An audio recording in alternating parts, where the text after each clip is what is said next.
Friends, आपका स्वागत है अपने एक्सपर्ट एजुकेशन सी इंस्टीट्यूट में। तो आज के हम लोग बात करने वाले हैं गूगल एक्सेल के। गूगल एक्सेल में हम आज बात करेंगे एक सिंपल से ऑप्शन का, फ्रीज ऑप्शन। क्योंकि पर्टिकुलर क्या होता है कि हम जितने भी ऑफिस में वर्क करते हैं तो उनमें क्या होता है कि हमारे पास मल्टीपल ऑफ डेटा, तो डेटास ऑफ डेटास होता है, लेकिन उसकी जो हेडिंग्स होती है ऊपर की, तो वो क्या होती है कि जब हम उसको स्क्रॉल करते हैं तो ऑटोमेटिकली क्या हो जाता है, हाइड हो जाता है, मतलब ऊपर चला जाता है। तो हम उसको क्या कर सकते हैं, फ्रीज कर सकते हैं। तो हम गूगल एक्सेल के अंदर कैसे उसको फ्रीज ऑप्शन का उपयोग करने वाले हैं, तो आज के हम लोग वीडियो में इसी के ऊपर बात करने वाले हैं। तो चलिए स्टार्ट करते हैं गूगल एक्सेल का। तो जैसे आप लोग देख सकते हैं कि मैंने गूगल एक्सेल ऑलरेडी स्टार्ट किया हुआ है। इस गूगल एक्सेल के अंदर हम देख रहे हैं कि ये फ्रीज ऑप्शन आता कहाँ है। सिंपल है कि आपको जाना है व्यू में और वहां पर क्लिक करते ही आप देखेंगे एक आपको ड्रॉप डाउन मिलेगा और उसके अंदर आपको मिल रहा है ऑप्शन, सेकंड ऑप्शन है आपका फ्रीज ऑप्शन। और उस फ्रीज ऑप्शन पे जाएंगे तो वहां उससे भी पर्टिकुलर एक आपको पॉपअप दिखाई दे रहा है। तो उस पॉपअप में आपको देखने को मिल रहा है कि उसमें बहुत सारे ऑप्शन आपको देखने को मिल रहा है। तो सबसे पहले जो ऑप्शन दिया है उसमें नो रोज दिया है, नो रो, फिर दिया आपको वन रो, फिर दिया two rows and up to rows, यानी कि एक से ज्यादा, एक दो से ज्यादा रो का ऊपर फ्रीजिंग करना है। तो सेम नीचे अगर नीचे आता है तो वहां पर आपको लिखा है no column and one column, two columns and up to columns. तो इन सभी का उपयोग कैसे करने वाले हैं हम गूगल एक्सेल के अंदर, तो चलिए हम स्टार्ट करते हैं। तो सबसे पहले मैंने यहाँ पर कुछ हेडिंग्स बनाई हुई है, जैसे आप लोग देख सकते हैं। अब इसमें मैंने पहला रो और छोड़ के सेकेंड रो में हेडिंग्स लिखी है और उसको मैंने रेडी किया हुआ है। तो अब मैं इसमें ऑप्शन यूज करने वाला हूँ फ्रीज ऑप्शन का। तो मैं आया व्यू में, व्यू में आते ही मैंने लिया फ्रीज ऑप्शन और उसमें से चूज कर लिया सेकेंड ऑप्शन, टू रोज। और जैसे ही मैंने टू रोज पे क्लिक किया तो देख रहे हैं कि मैंने टू रोज पे ऑटोमेटिकली फ्रीज लग गया। अब मैं इसको कितना भी स्क्रॉल क्यों ना करूं तो वो हेडिंग्स क्या है, वहां पर फिक्स है, वहां पर क्या है, फिक्स है, तो फिक्स हो जाती हैं। तो इस तरीके से आप इसे रो को फिक्स कर सकते हैं। लेकिन अगर आप ऐसा सोच रहे हैं कि मैं एक से ज्यादा रोज को फ्रीज करूं, तो उसके लिए आपको क्या करना पड़ेगा, उसके लिए एक सिंपल सा काम है कि आप वापस व्यू में आइए, फ्रीज में आइए और नो, पहले नो रोज कर दीजिए, तो जो फ्रीज है वो निकल जाएगा।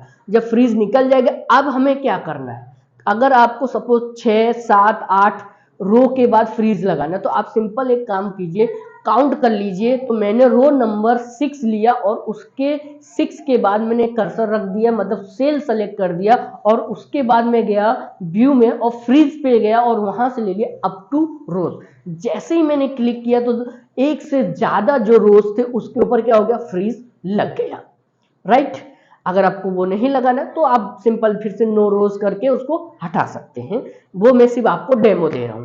अब उसी के जस्ट नीचे आपको ऑप्शन क्या मिल रहा है, नो कॉलम्स और one columns and two column. तो आप जैसे यहां देख सकते हैं कि एबीसीडी के हिसाब से, एबीसीडी के हिसाब से आपको मल्टीपल कॉलम्स मिलते हैं और उसमें से आपको पर्टिकुलर किसी भी कॉलम्स को फ्रीज करना है तो कैसे कर सकते हैं।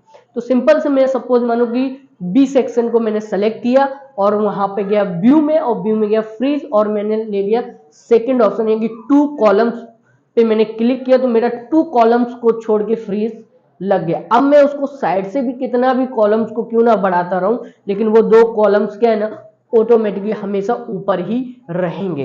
ये ऑप्शन आप कहाँ यूज कर सकते, इन सभी ऑप्शन का जहां तक ऐसा यूज होता है कि जहां पर आपके मल्टीपल एम्प्लॉयज होते हैं और उनकी अटेंडेंस होती है। उन अटेंडेंस में क्या है कि आप किसकी अटेंडेंस लगा रहे हो तो उनका नाम तो हमें पर्टिकुलर दिखता रहना चाहिए और डेज भी हमें पर्टिकुलर दिखता रहना चाहिए। तो आप इजीली उनको फ्रीज करके attendance particular line to line समझ सकते हैं और लाइन टू लाइन उसके ऊपर वर्क कर सकते हैं।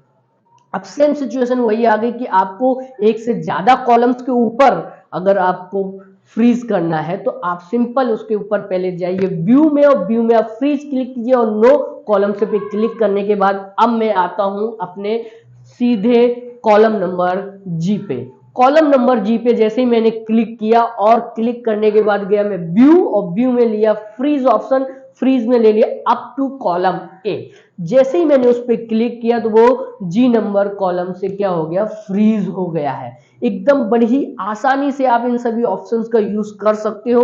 अगर आपको इसमें भी किसी भी प्रकार का डाउट आ रहा है, कोई प्रॉब्लम है, कोई समस्या है, तो आप मुझे सीधा आपको किसी भी प्रकार की समस्या है या कोई भी तकलीफ होती है, समझ में नहीं आ रहा है, तो आप सीधा मुझे कमेंट कीजिए। मैं कोशिश करूंगा कि उससे संबंधित मैं वीडियोस आपको दे सकूं और आपको समझा सकूं कि वो किस तरीके से उसका उपयोग करना होगा आप लोगों को। आई होप आप लोगों को समझ में आ गया होगा कि हम गूगल एक्सेल के अंदर फ्रीज ऑप्शन का उपयोग कैसे कर सकते हैं बड़ी ही आसानी से। Thank you for watching my video.